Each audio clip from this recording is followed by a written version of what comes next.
No. Hello and welcome, everyone. My name is Jenny, and welcome to Sovereignty. And today I have Becky the CycleBreaker with me, Becky Nieves. And did I say that right? You did. No, good job. And you know what? You get used to answering to anything, Neves, knives, whatever. I know you're talking to me. All good. No problem. But Becky, listen, before we start talking, why don't you introduce yourself to everybody so that everybody knows who you are? Yeah, no. So, like Jenny said, I am a cycle breaker. I mean, that's the most eloquent way to put it. I myself went through several iterations of my own life, and I have evolved. And I just want to help other people, other women particularly, do the exact same thing, not being held back by their past trauma, BS. I forgot to ask if we could cuss on this, but I am a sweary person, just so You everybody can cut. knows. You can curse. It's okay. Okay, I'll keep the F bombs down to a minimum. But yeah, no, like just cut through the BS and move on and be your best self because that's what the world needs anyways. Yeah. Well, that's kind of why I felt this um, I don't know. It was like this inspired thought, like to change the name of the because everyone I talk to still is a cosmic magic maker, but like it's about sovereignty and about really owning your power and being your own, you know, just your own authority. That everything that when it comes down to how you do you should be on you, right? Yes. Yes. No, I totally agree. Like even within my own framework, I subscribe to what I call the WIT method, and it's like whatever it takes. And it's whatever it takes to move you from point A to point B. And that's going to look different, for everybody. Like I went no contact with my parents. Is that the right thing for everybody? No, but there might be some like level of no contact and boundary setting that you need to do. So again, everybody is responsible for their own journey. Yeah, so wait a minute, go back to that for a minute. So explain to me exactly no contact. Yeah, so I mean, and I think it's a range. Like in my world, for me personally, I literally had to go no contact with my father. He is still a narcissist. It was toxic, it was draining, it was actually sapping me of my life's purpose. And when I went no contact, my entire world opened up. I lost a bunch of weight, I started a business, I ran for public office.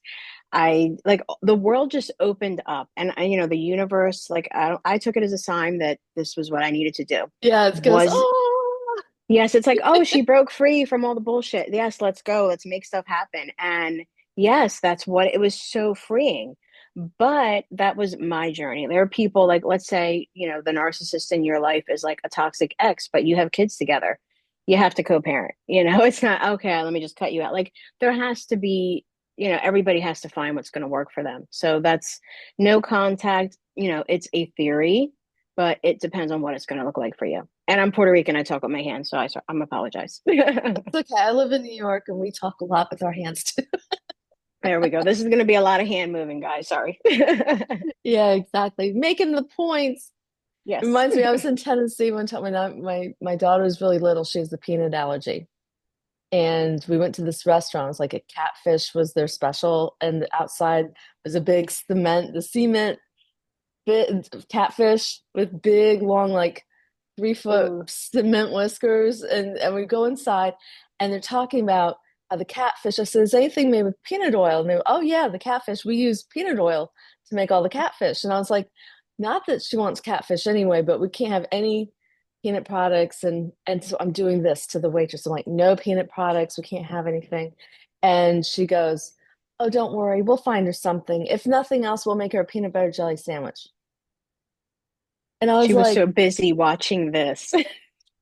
so I stood up and I go, no, I don't think you understand. And I'm talking to her like this now. Now the whole table of my family, they're all like big eyes and they're like, Jenny, calm down. And I go turn around and go, what? What? Yes. Because No, this I looks have a wildly violent to someone who's not used to seeing. I was like, I have what? a I'm funny calm. I'm story, just telling her, blah, blah, blah. but it actually can mean the opposite. And I'll tell you, I mean, I talk with my hands anyways, but my husband knows like the more passionate I am about something that like he watches like how big the hands get. So funny story. Um, the night before we were leaving to go get married, we went to Maui to get married. We eloped. It was just two of us. And I had dropped my dress off for alterations. We picked it up the night before our flight. So I go into the tailor, whatever, the cleaners to go pick it up. He stays in the car and he's watching me and my hands are doing this. And actually got out of the car and he's like, something told me to go, like your hands were too big. And it was because my dress wasn't ready the night before we were supposed to leave to go get married. And You're yeah, funny story. kidding. Yeah, no. Wow. Yeah, it was the whole story for another Big hands. podcast, but it was very big hands. And he's like, I think I needed to come in there and get you. And I'm like, yeah, you actually did. Because I might have been in like the I county was jail about for to like, go small hands and kill the yes, person. Yeah, yes, exactly. exactly. But it was just so funny that like that was his cue to like get out of the car because he was watching me through the store windows. He's like, oh, here we go. Here we go. Yes. Yeah. Yeah. Well, okay. So this no contact. So you've developed actually your business is around helping people like just can you describe it? Like is it helping them go non-contact or helping them create boundaries or both? Like, I mean, what's the depth of working with you like? Yeah, I mean, that's just one like small piece of my framework. The whole thing is basically, and I was thinking about it today while I was in the shower because that's when I have my best thoughts. But, for those of us who, particularly when you have toxic parents, right? Because that was my area of specialty. It's like you're getting your mulligan, you're getting your do-over. You get to go through a framework where you're reparenting yourself because you weren't Mm, parented right the first time, right?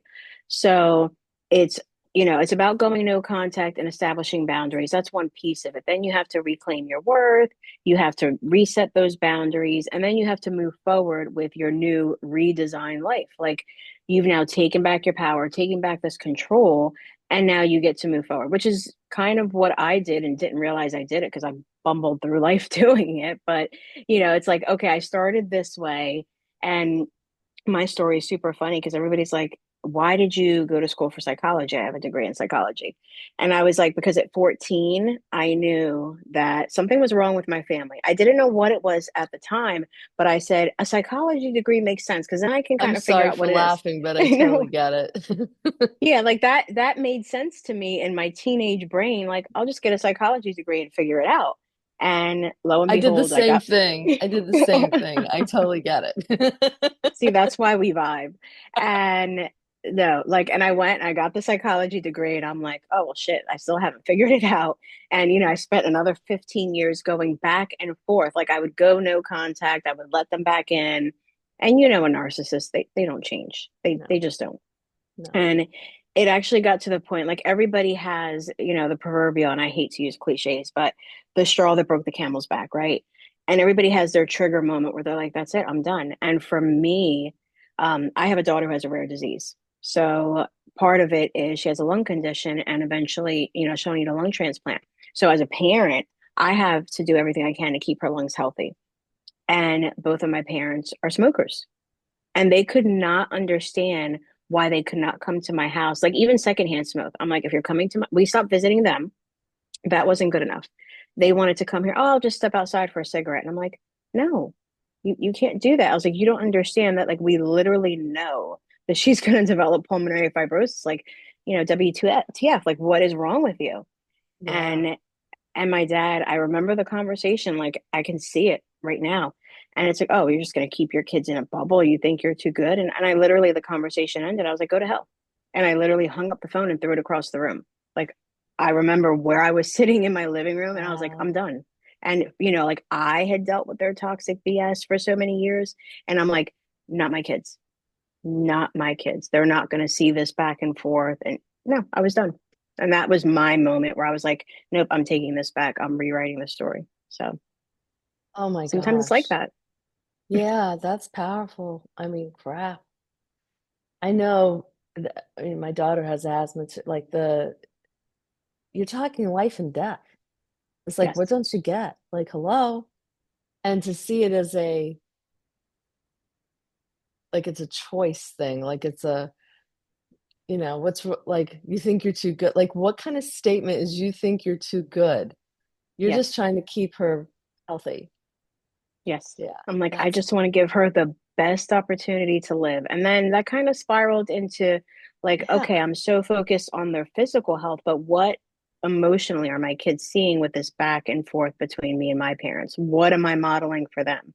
And when I took, I went that step back even further, I'm like, no, like we just, it's not doable anymore. And then once you have that light bulb moment, you start to realize all the other areas of your life where, yeah, I was playing small here. I wasn't taking this opportunity because in the back of my head, every time I tried something new, it was my dad's voice. Oh, you're too good for this. You can't accomplish this. And I had to like completely reprogram my you have brain, to basically. yeah, you have to completely deprogram who you've become because, everyone's family dynamic. I mean, we obviously can interpret things and say, well, I don't want to be like that, or I do want to be like that. But even if you are totally thinking like you're your own person, your inner dialogue is the dialogue is your parents' voice when you were little, which is some Absolutely. crazy crap. Well, we have the psychology degree, so we know like why, and you're constantly seeking that parental approval, and you're always going to go back to it because what is, the hierarchy of needs is you want to be loved and supported. And if you don't have that foundation, it screws everything else for you. Literally Yeah. screws If everything you else. don't We feel won't talk. safe, Yeah. yes, Yes. then you're constantly going to be seeking the safety, which usually means seeking the comfort zone, which is just familiarity. I mean, I love the name comfort zone. Like there's nothing comfortable about the comfort zone. It's just familiarity Yeah. and it drives you nuts when you're trying to figure out how to. Well, that's another thing, you're talking about very like fundamental, the closest relationship you can have, but people also have this with like spouses or siblings, like people who you think you have no control over the dynamic, but you do. You can say no, Yeah. you And you know. can choose whether to engage in a conversation sometimes. Sometimes it's just having that, like again, like if it's an ex-husband that you have to deal with, right? You have the opportunity whether you want to engage, whether you're gonna, again, you have to set the parameters. And again, if you have that baseline, like with me, it was my father, it just the pattern repeated itself over and over. The boyfriends that I had, the friendships that I had, like I Yeah. literally had to like it was so funny. I didn't know what I was doing when I was doing it, but I was 26 and I'd had God the most awful boyfriends ever. We That's a whole nother show about what I dealt with.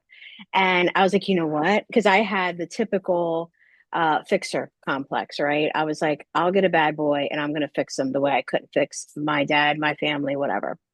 Went through so many iterations of that. It's not even funny. And I was 26. I had already had a child. And I said, you know what? I'm going to break the pattern.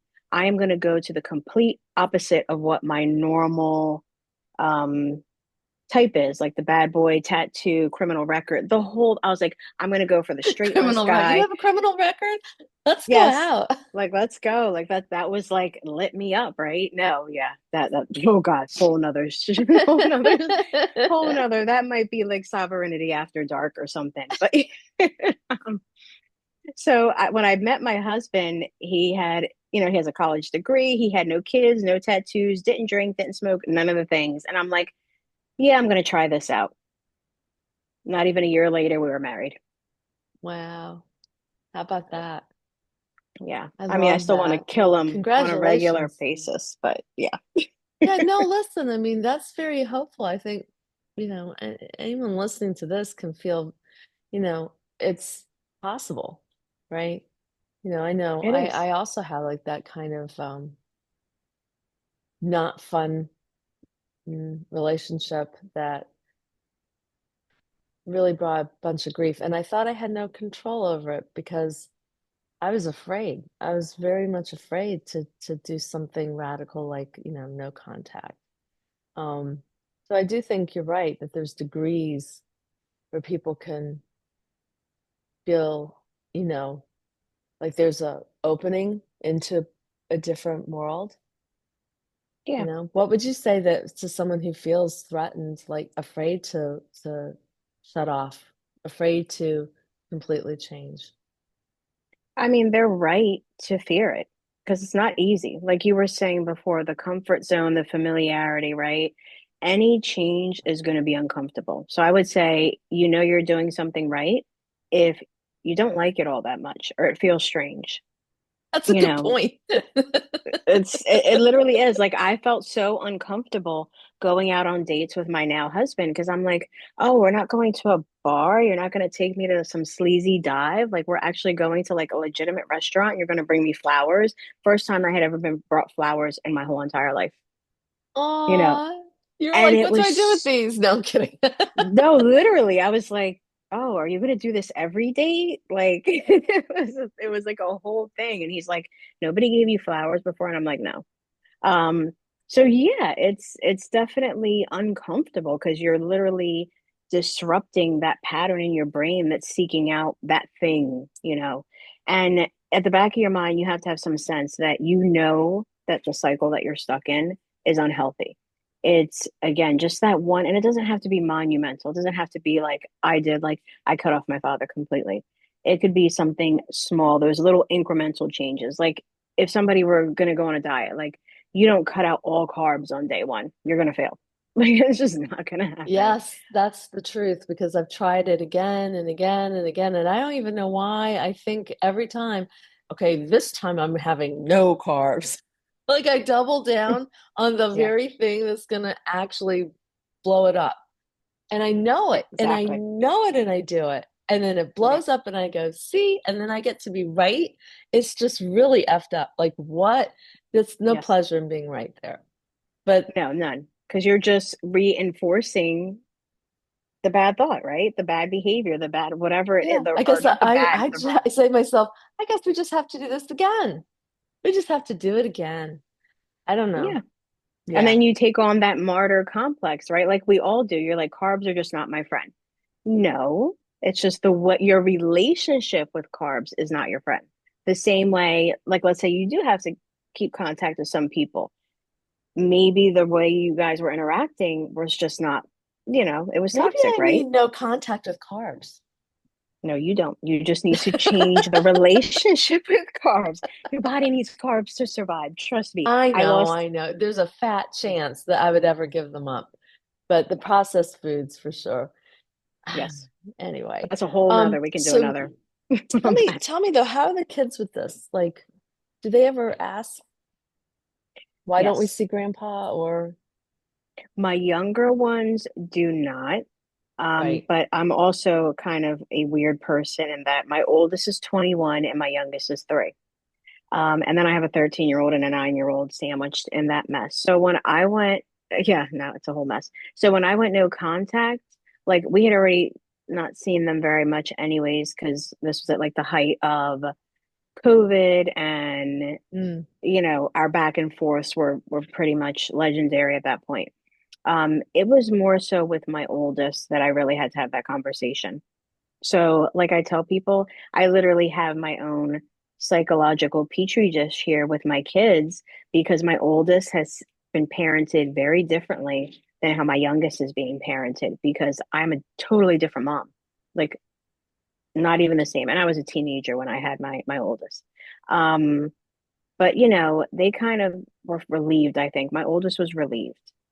He's like, finally, we're done with the drama. He's like, I can't tolerate drama. And he avoids it. Like, I've seen how him being exposed to that has shaped him. Like, he is a different child than what my younger children are.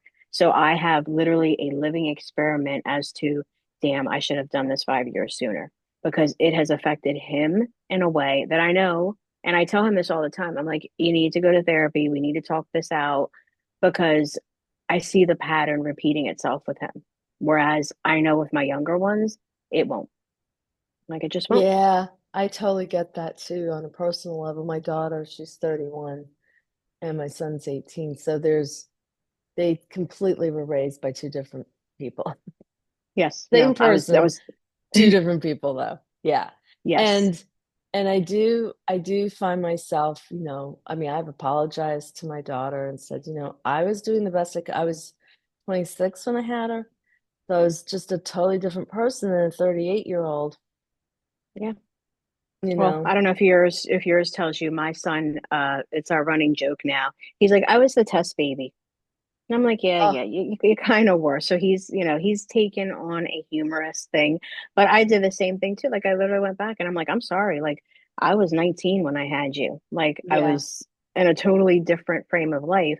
But I think it has helped him seeing how I now parent his younger siblings too. So at least I didn't do what I needed to do then. And I had to do forgiveness work on that, like seriously deep forgiveness work absolutely. Yes, on that and the parent that I wasn't to him. But I think some of the forgiveness was okay, maybe he didn't get the mom that I am now, but at least he's seeing me parent them now. So he has that lesson to take forward. that's true. Well, in the forgiveness work, so do you work with people on that too? Because that's huge. Yes, absolutely. Like you have to forgive yourself. Like I had to forgive myself. I'm like, why did I wait so long? Why did, and you ask these like as you're reflecting on your life and the choices you've made, those questions are going to come up like why didn't I do this sooner, why did I allow this person to treat me this way, why did I take that, and it's like you have to make peace with it almost. And I Yeah. looked at it as the universe needed to teach me this lesson for whatever reason. I look at it the same way because Yeah. for me, the forgiveness for me came with really having to forgive because my dad, when he killed himself when I was 20. And so there was no forgiving him to have a thought about. It was like, I mean, yes, I could forgive him, but like it didn't change anything. What changed was when I forgave myself for wishing that the whole thing was different, for wishing that that I wasn't me and wasn't in my life, because that's a very disempowering, that makes you filled with shame. Like, forgiving all that. Like there's just so many layers to forgiveness. It's not Yeah. oh, I forgive myself. It's not that. You're like, No, no. not even a little bit, and it It's changes not every day. a line check a check line item, right? No, that's something I still work on to this day. Like I can't confidently sit here, and my father's still alive. If I really wanted to, I never probably would. Like I could try to go and talk to him, but like would I do it? I don't really see the benefit of it. But I needed to forgive myself for the Yes. anger that I held for so many years. And that's not done in a day. I'm like, oh yeah, I'm past it. And I am reminded about that pretty frequently. As a matter of fact, a couple of months ago, I was in a situation and I was triggered. And I'm like, wait a minute, why am I triggered? Like, I thought we were done. And I'm like, oh shit, no, I'm not done. And I had to go back and like dig deep. And I'm like, why did this person bother me so much? Why did something so stupid bother me? And I'm like, oh, he reminds me of my father. And that whole exchange that we had was so similar. And it's work that you Wow. constantly have to check yourself. Even my husband was like, dude, why are you like so pissed off? And I'm like, and then the more I played the conversation, he's like, oh. And I was like, yeah, we both got it at the same time. Because my husband came in. Yeah, I was still in contact with my father when my husband came in, and he would look at me and he's like, why do you tolerate this? And I'm like, why do you tolerate your family BS? But that's another another podcast. That's another episode of Yeah. of my You're like, what do you husband's. mean? Doesn't everybody tolerate their family stuff? Like, yeah. Yeah, and we do to an extent, and it just depends on what level you're willing to accept, I guess. And at what point does it, I guess it becomes an issue when does it affect your life? Like my husband's family has some similar dynamics, but it doesn't affect him. Like he literally goes through life on his merry way. And I'm like, doesn't it bother you when your mom or dad does that? And he's like, no. And I'm like, how? But he's weird. But Well, but everybody is different. I will say yeah. it's an interesting thing because there's some people that are, would you say he's sensitive? No, not at all. Actually, I always say it's funny. He's IT, and I'm sorry to any IT people, but I find them they're a different breed. They're a little weird, just socially, and the way they view the world is very linear, very black and white. There's not a Very lot of shades of gray. logical. It's more logical than feelings. Yes. Yes, so he'll be My like, I'm husband's like, the they same did this. way. So we Yes, balance and each I'm other out a little bit. Yes, I will say that he's one end of the emotional pendulum and I'm probably the other. And he's like, I just don't let it affect me. And then I'll have to call him on his BS sometimes. I'm like, yeah, but it really does because this is why you do X, Y, and Z. And then he'll kind of shut down. He's not ready yet. He's not as evolved yet. It's okay though. It's a work in progress. I still ended up trying to fix people. Like there's certain things that I just have not been able to take out of myself yet. And maybe that's why I'm coaching now because I will forever be trying to improve and help others improve. Like it's something that's now programmed into me, and I guess that's my purpose here. Well, you're in the right field, right? And that's one of the fun things I know about coaching is that it's it makes me too. I feel so it's like so purposeful to know that you've helped, Yes. in any way, on any leg of their journey that you've been able to be of an assistance is like, all the good feels. Yes, exactly. You're I was there validated for by it. that. I was there Yes. for that. Yeah, Yes. I I don't help take I move don't that take needle. responsibility for the results, but I definitely enjoy being a part of you know, as people discover things, it's like you see it and they go, "Oh," and it's like I love that feeling. I love it when I do it. I love it when other people do it. And if I'm even a part of why that happened, that's even more kind of exciting. Yeah. But it's like balancing your ego. Like you can't be attached to that so much because it's really none of your business. But like Yeah, that's the hard part is the detaching from the result. It's like, okay, I did everything that I could. I gave you the resources, I gave you the knowledge. I was there for the coaching piece. What you do with it ultimately is up to you. Like I went through decades of therapy, and not to say that my therapists were horrible therapists. I'm sure they were great, well, except for the one. I know there was one that every time I did like this, I saw her tracking my hands with her eyes, and I'm like, you're not listening to shit that I say. oh Um, no, are you serious? yes, it was She's like awful. watching to see what you're. Or maybe she thought I was like, maybe she was afraid of me and thought I was like going to get up and punch her. I don't know, but I noticed that it was funny. That was probably the only bad therapist I had, and I think therapy is a great thing, and I still am in therapy. Um, and I think there's something a little different about coaching on a granular level and taking your own life experience and being, I say it all the time, you're a life experience expert. Like, even in the rare disease space, like, I'm a rare disease mom and I spent a decade volunteering in the nonprofit space. And I would counsel rare disease patients. And I'm like, you know your disease best, especially when it's a rare disease, because I've literally been at the doctor's office with my daughter, and they'll ask me, how do you spell that? Because I know they're going to go in the room next door and Google it. And I'm like, I will save you the trouble of Googling. Here's da da da da da da. And then they just kind of look at me. And then my daughter will say, Mom, maybe you shouldn't have approached it that way. And I'm like, you're probably right. So it's how you provide the resources. So my delivery has Yeah. definitely gotten a little softer. No, I've found that with my youngest, because he's on the spectrum and the nuances that come with that. And there's this thing called PDA, which to investigate and figure out these things that aren't even in the mainstream yet. It's not that it's unknown completely because but I'm learning about it from other people who are experiencing it, not learning about it from people who are, these doctors and all these, people that we think of as authority, which is, I know, new age, like, the age of Aquarius, we're going more and more into people helping people, but like really seriously, that's what's helped me is other people who've experienced this. And then I've told the doctors that we work with, I'm like, I don't even care that you don't recognize it as a thing because I live with it. It's a thing. Yes. Like that's it. And literally just be It's a open to it. thing. And it's a thing. There's, and it almost comes down to where you're reporting it. They're like, oh, well, it's anecdotal information. And I'm like, yeah, but it really isn't. And I don't expect a doctor or any professional to know all the things. I mean, there's 7,000 rare diseases. You didn't go to medical school and learn all 7,000 rare No, diseases, right. but and again, it goes back to that accepting limitations.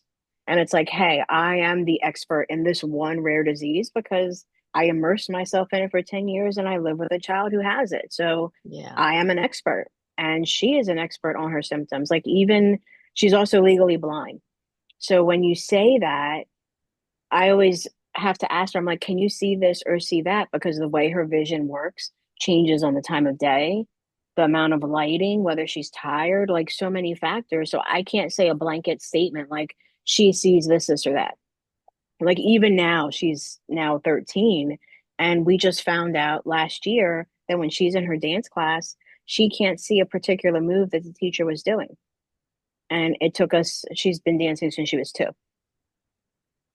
It's being open to that exchange and wanting to take that knowledge in. So, Yeah, that's I mean, that's like amazing. And I think that we're placed with the people that we learn from best and that we also help best. Because if you think about it, if you hadn't had like, and I'm not telling you you have to believe this. This is just Jenny's 2 cents. I always call it Jenny's 2 cents, the world according to Jenny. But like, I'll use myself. If my dad hadn't killed himself, right?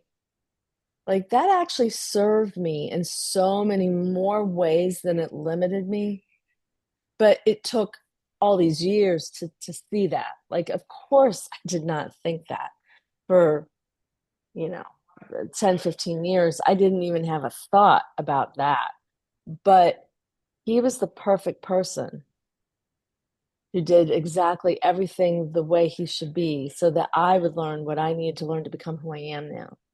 And because I've become who I am now is now why I can help people in certain ways. So that's what I'm saying. But I was like, it's really ballsy of me to say your dad's the perfect dad for you. But you know what I'm saying? Like in that way, because if he hadn't been the way he is, you wouldn't be the way you are. no, I totally agree. And again, that comes with years of perspective. Because for years, Yes, I was in the victim mentality like, years. why is the universe so shitty? I'm like, I had a shitty dad, and then I had a kid with a rare disease, and then this happened, and then that happened. It's like when you shift the perspective, like, why is the universe doing it to me? No, the universe is doing it for me because my purpose, for me, I think is yet to still be undefined. Who knows whose life I'm going to touch and coach, and they're going to go on and, I don't know, cure cancer, whatever the hell their purpose is, Yeah, there's they're not going to one go do. story. There's not one purpose. I think that's another Yeah. kind of probably misunderstanding about things is that there's not one grand purpose. It's the every because we all experience now moments all like right now we're having this great conversation, but later on today you'll have another great conversation with somebody. Like every moment is actually an opportunity to create another purpose for yourself. And I've only just am starting to get into that. I was a big person who was against that. I was like, yeah, right. Yeah. I was like, no, that's unimportant. I was super judgy. That's unimportant. That's stupid. That okay, that's impressive. But you know, and it's like, no, Jenny, actually experiencing and creating like co-creating with the universe in this moment, in every moment is the miracle. That's the amazing thing. So we have to, that means we must have more than one purpose. Like it's just every day. The purpose is just to, and I got this from Matt Kahn. Have you ever heard of him? He's like a little spiritual guru guy. But he was saying one time, he goes, we're just here to experience. That's it. Like as long as you're experiencing stuff, because even if you're experiencing boredom, staring at a wall in a cage, he goes, you're doing it right. I'm No, like, no. I'm like, Hey, wow, that's a mind-blowing thought. well, you're preaching to the choir here. Now, from you that I've learned my 3 line, I'm like, yeah, I experiment all the time. I'm like, oh, I don't like this. Okay, let's try something else. I mean, in my 4 decades on this earth, I've probably been like 6 different people, and I'm cool with it. So, Oh yeah, just to explain everybody that we were talking about human design and Becky's a yeah, 6-3, which yes, is like until you're 50, it's like you're a 3-3, and three is about experimenting. So you're like experiment cubed to yes, the yes. to the And third power. You're three that's to the why. three power. That's why when you're like, we're not going to do a long introduction bio, I'm like, please don't, because we will be here all day with all the things that I have done. Like it's a whole thing. Maybe I'll write a But book someday, but yeah, no. I am going to put all your links though below so that everybody can reach out to you and continue conversations with you and see what, what kinds of stuff because I know that you've got free things that you give and just give me all those links and everything so that we can share that out. Is there anything that you would like to share with people that are watching that specifically we haven't covered yet that you wanted to say? No, I just want to tell people that, if I'm doing my little inspirational spiel, like there is hope. Again, my tagline for me, myself, is whatever it takes.